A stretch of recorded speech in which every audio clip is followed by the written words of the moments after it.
disponibilizado para fazer a campanha da propaganda no fim comercial, você tinha estipulado uma verba e o comercial foi tão simples e deu tão certo que vocês lançaram mais outros dois. Queria saber quem teve a ideia, se foi a agência de vocês ou se foi a própria CIT fazer o comercial. Olha, na verdade é o seguinte, existe uma interação muito grande entre cliente e agente, ao menos no nosso caso, certo? A Fiat trabalha com a Léo Burnet, né? E trabalha há tantos anos com a Léo Burnet que você, quando o filme fica pronto, você não sabe muito bem quem foi o autor, né? Acaba sendo um processo simbiótico. Existe uma ideia na origem, tá certo? E é o briefing, né? E essa ideia vem rolando para você ver com o roteiro, e aí você mexe no roteiro, etc. E a coisa vai. E no final você acaba tendo um produto que nasceu da interação cliente-agente. Isso é muito comum, principalmente nas relações muito estáveis. Boa noite, meu nome é Nelson. A gente pode perceber que fala-se muito na preocupação com a imagem, na reputação da marca e do produto. Eu queria saber se a FIT tem algum planejamento para a crise, uma nova crise, porque é uma eventualidade, caso precisa fazer alguma coisa do tipo. Tem sim. Quer dizer, na verdade, você tem. Todo mundo precisa ter seu manual de crise, tá certo? Né? E nós temos o nosso manual de crise, né? E o ponto número 1 dele, quer dizer, você tem que manter a credibilidade. Você nunca vai inventar história.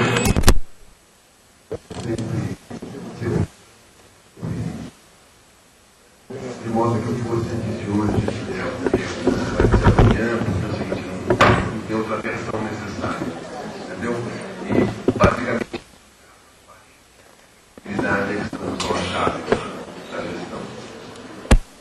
Oi, boa noite.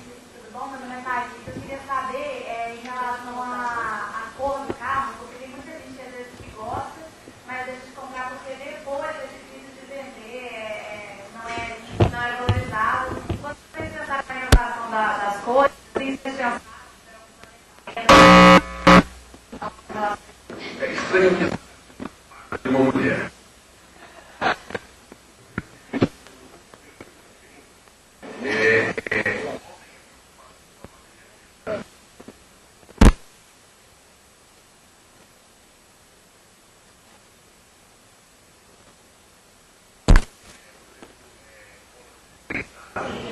mulher não gosta de colando mais barulho. O homem gosta de janela menor, a mulher gosta de janela maior. É uma série de coisas. Então tem assim, o consumidor e a consumidora. Tem todo um conjunto de diferenças muito interessantes. Agora, a preocupação com o valor de revenda relativo à cor não faz parte das preocupações femininas, né? Então, por isso que o homem compraria um carro preto ou cinza. Porque esse ele vende na hora, etc. Né? Minha mulher, por exemplo, comprou aquele verde, não sei o que, taxa, né?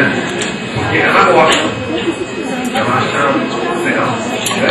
Então essa é mais a visão feminina. Aqui, boa noite. Meu nome é Gemima, em relação à comunicação mesmo. Eu queria saber se os concessionários, no caso dos distribuidores, se eles têm algum tipo de autonomia para estar trabalhando a comunicação.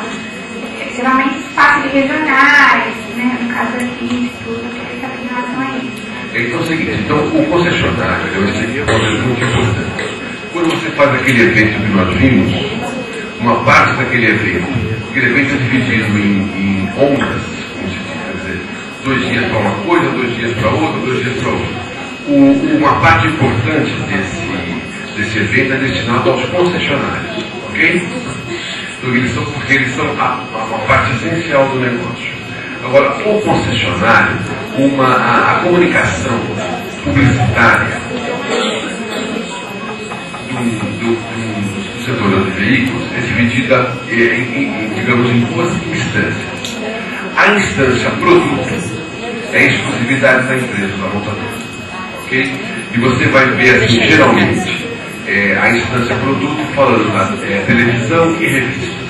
Porque trata-se de você formar uma reputação para o carro, uma grande imagem para aquele modelo. O concessionário, ele tem toda uma comunicação, mas é uma comunicação voltada para a venda, para o varejo. Então o concessionário, o anúncio que você vai ver do concessionário geralmente é no jornal ou na rádio da cidade, porque o concessionário atua numa base geográfica mais delimitada do que a empresa. Então ele faz uma comunicação de varejo. Dizer o seguinte, sábado vai ter o feirão Fiat, você não perca o feirão Fiat, que é sem juros, 24 meses sem juros, e você ganha um step grátis, seguro, um pneu, não sei das quantas, blá, blá, blá, blá. Então é o seguinte, o concessionário está com a comunicação do concessionário, tem como objetivo vender carro. A comunicação da montadora tem como objetivo estabelecer uma identidade, estabelecer uma reputação para aquele carro específico. Ok? Viu a diferença? Sou eu agora. Eu tenho uma curiosidade assim, sobre o produto mesmo. A princípio, o Uno era um carro popular. Só que hoje o novo Uno não é considerado tão acessível. Quando foi que o projeto desse carro mudou assim? Lógico, a mudança é clara, mas não atinge mais o mesmo público-alvo de antes? Ó, o novo Uno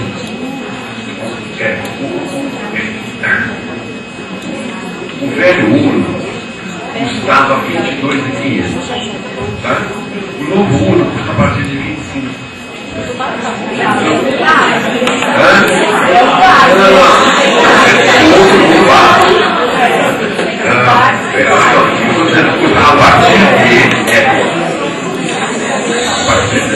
Eu estou comparando um e outro bairro, certo? Eu quero o seguinte, que você não teve um salto de preço entre um e outro. Não é que um custava 23, outro custava 30. Não, a diferença é que é uma coisa como 10% de preço, com 10% mais caro. O mesmo básico, tá certo? Se você colocar a direção hidráulica num, os dois aceitam a direção hidráulica. Então ela custa X para um e X para outro, mesmo X. Se você colocar ar-condicionado num e no outro, entendeu?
Na hora de escolher o carro. Olha, o seguinte, você precisava de um carro para rejuvenescer um carro. Rejuvenescer um carro. Então você tenta ver o que está na cabeça do jovem. Agora, o resultado é interessante porque agrada os jovens, mas não desagradou o sujeito mais maduro também. Né? Porque alguns produtos são interessantes porque a pizza, a divisão, a análise de segmento de venda de alguns produtos são muito interessantes. O velho Uno tinha assim 10 segmentos de consumidores com mais ou menos 10% cada um. Quer dizer, ele não tinha um consumidor padrão. Tá? Se você vê um cara que está fazendo serviço para telefônica, ele está com um Uno. Se você vê o cara da entrega não sei das quantas, é um Uno. O primeiro carro de um jovem, às vezes, é um Uno. Você vai na Amazônia, só tem Uno. No Nordeste, só tem Uno. E eles chamam o Uno de jipinho. Certo? Então é o seguinte, é um carro, ele não tem um consumidor assim. Que aconteceu a mesma coisa com esse outro, o novo Uno. Quer dizer, ele agrada as mulheres, porque ele é redondinho, é fofo, é não sei o quê, ele agrada os homens porque a traseira é alta, é robusto, não sei o quê, E aí o seguinte, ele encara qualquer terreno porque ele é mais alto que os outros carros, né? Então ele passa por terra, por pedra, sem maiores problemas. Então ele acabou sendo também um carro de público multipúblico, né? Boa noite, meu nome é Diego. Então a gente teve acesso ao seu histórico antes dessa palestra e a gente sabe da sua experiência na imprensa tradicional antes de entrar na comunicação corporativa. Então eu queria saber como que foi essa transição, o que te motivou a ir para esse novo ramo e se você acredita que esse é o ramo de maior futuro da comunicação no momento. Olha, é o seguinte, quantos novos jornais foram fundados nos últimos anos? Então, só para... Existe uma certa, como é que eu vou te falar, uma certa estabilidade ou mesmo redução do número de vagas nos jornais convencionais, certo? Na chamada grande imprensa. E a vida de cada um ela vai seguindo um roteiro, a água corre para baixo, não é isso? A água vem correndo ali e ela vai seguindo alguns caminhos.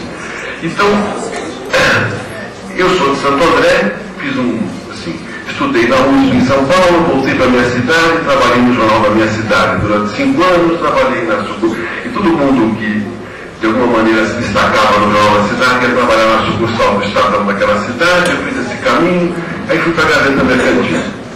Fiquei 17 anos na Gazeta Mercantil. Até que ela foi vendida. Ela foi vendida por um cara que eu não gostava dele e ele não gostava de mim. Portanto, eu não vou continuar lá para sofrer, é isso. Aí eu fui trabalhar no governo em Brasília porque, por afinidade com uma pessoa que eu conhecia antes, que era o Patrus Ananias, então,